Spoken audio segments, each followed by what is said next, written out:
Bwana Yesu asifiwe. Kwa majina naitwa Steven Nyota, nimeokoka, Yesu ni Bwana. Nimekuwa mwalimu wako wa neno la Bwana na nafanya hivyo kwa sababu ndio kazi ambayo Mungu aliniitia kuifanya hapa duniani, na nina furaha kufanya yote hayo kwa sababu kama nikifanya kile ambacho Mungu alileta kukifanya hapa duniani, nadhani ndio furaha yangu kila wakati. Sasa nimekuwa na series ndefu tu wakati wa Valentine, ambayo ile topic nilikuwa nafundisha kuhusiana na ndoa na mahusiano. Nimefundisha mambo mengi ambayo nina imani ya kwamba yamekusaidia. Ningependa niingie kwenye topic nyingine tofauti ambayo nitakuwa nafundisha kuhusiana na aina za uchawi. Kwa nini nafundisha kuhusiana na aina za uchawi? Mimi sitaki nifundishe kuhusiana na aina za uchawi ili kwamba nimwandae mtu kuwa mchawi, lakini nafundisha kuhusiana na aina za uchawi ili nihakikishe kwamba kuna mtu ambaye ameujua ukweli. Maandiko yanasema mtaujua ukweli, nayo hiyo kweli itawaweka huru. Mtu hawezi kuwa huru kama kuna kitu kwenye maisha yake hajakijua, ama niseme hivi, kile ambacho haukijui, kile kitu kinaendeleanga kuwa ni master wako, ama kinaendeleanga kuwa kimekufunga, kinaendeleanga kuwa juu yako, kimekumiliki wewe mwenyewe. Lakini kama ukikielewa vizuri, wewe sasa unaweza ukaingia kwenye nafasi ya kukimiliki na kukitawala. Sijui kama naeleweka. Bwana Yesu asifiwe sana. Sasa nimesema nafundisha kuhusiana na aina tofauti za uchawi ili kwamba mtu apate kujua ukweli. Na leo ningependa nifundishe kuhusiana na aina ya uchawi ambao tutaita kifo cha kichawi. Pamoja na kuwa Yesu alikufa ili sisi wanadamu tusije tukafa, lakini hata leo hii shetani huwa anaua watu. Watu wanakufa kwa njia ya kichawi, na wale watu wanaangamia mara nyingi kwa sababu ya kutokujua. Sasa kuna kitu nataka ukijue hapa, kwamba uchawi umekuwapo sio leo tu ambapo nafundisha, lakini miaka yote uchawi umekuwapo. Kwenye Biblia umekuwapo, hata leo hii ninapofundisha uchawi huko. Kwa mfano, ukiangalia kwenye Biblia yako vizuri, kwenye kile kitabu cha Wafalme wa Pili mlango wa 3 kuanzia mstari wa 9 ukishuka chini mpaka 20 huko, utasoma kuhusiana na taifa la Israeli. Kuna wakati walikuwa wanafanya biashara na Wamoabi. Sasa wakawa wanafanya biashara na Wamoabi. Wamoabi wanalipa pesa baada ya kuwa wameuziwa bidhaa fulani na Waisraeli. Sasa ukafika wakati wale Wamoabi wakaacha kulipa ile pesa ambao walikuwa wamedaiwa kuhusiana na ile bidhaa ambayo ilikuwa imeuzwa na Waisraeli. Waisraeli sasa wakaamua kwenda kutatua jambo lile kupitia kwa kuwapiga vita. Zamani watu wengi walikuwa wanatatua mambo sio kwa kukaa kikao, lakini walikuwa wanatatua kwa vita.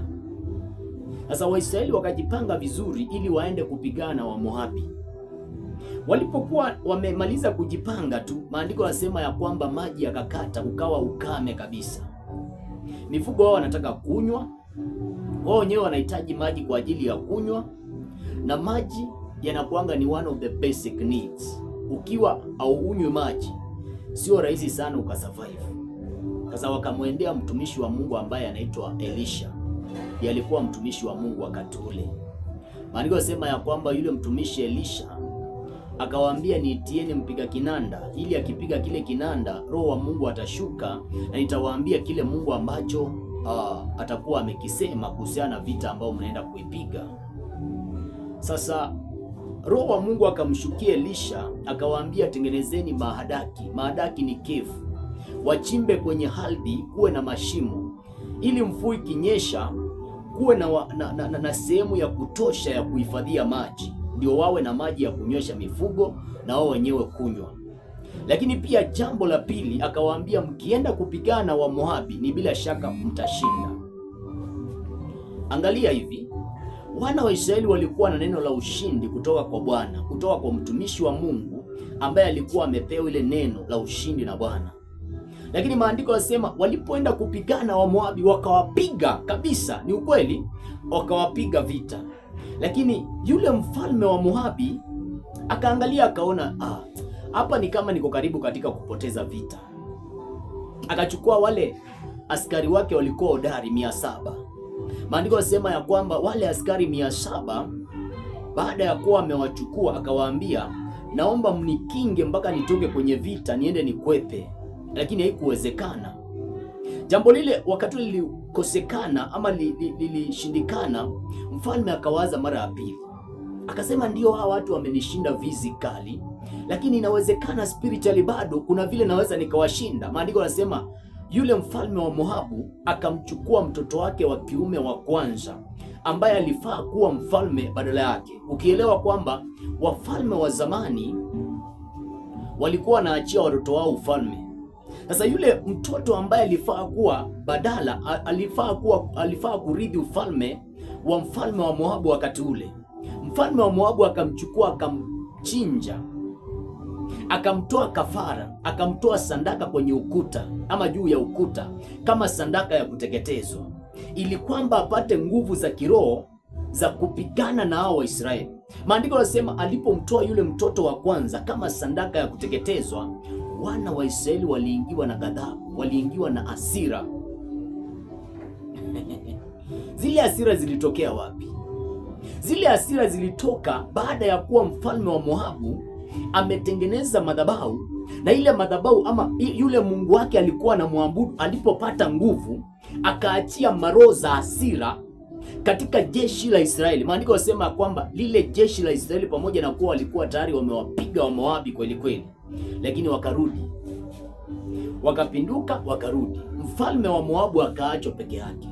Na hii inatufundisha kwamba mtu anaweza kuwa ako na neno la Bwana la ushindi, ako neno la Bwana la kufanikiwa kwenye biashara, kwenye ndoa, lakini kama kuna mchawi atakushinda akili, kama kuna mchawi atakuwa na madhabahu yake ambayo ile madhabahu itakushinda nguvu, itatoa maspiriti ambayo zitakupiga kwenye ndoa yako, kwenye biashara yako, ni bila shaka ule uchawi pamoja na kuwa uko na neno la Bwana utakufanya usije ukashinda.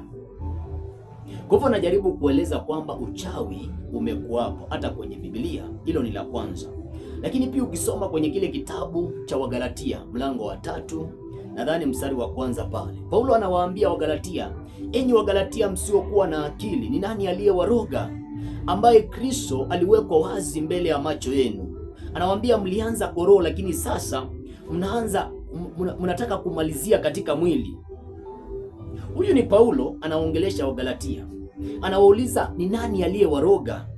Maana alipowaacha ya mara ya kwanza aliwaacha wakiwa na fahamu zao, wakiwa wanafikiria vizuri, lakini anarudi tena anapata hao sio wale watu ambao nilikuwa nimewafundisha. Kuna uchawi wamefanyiwa kwenye akili zao, wamerogwa kukosa akili kwenye akili zao. Bwana Yesu asifiwe sana. Huyo ni Paulo anaongelea kuhusiana na uchawi. Maana alikuwa ameangalia Galatia akaona hawa watu sio bure. Lakini pia ukiangalia katika utawala wa Ahabu alipotoka katika utawala, alipokufa kwenye vita, kuna mfalme alichanguliwa anaitwa Yehu, na wengine kama Elisha walichanguliwa. Waliingia kama Elisha aliingia kwenye nafasi ya kuwa nabii wa Mungu. Lakini unaona Yehu alikaa akiwa kijana wa kawaida, kwa sababu Jezebel alikuwa ametumia uchawi wa manuizo na uchawi wa mapenzi ili kumfunga akuwe mtu wa kawaida tu.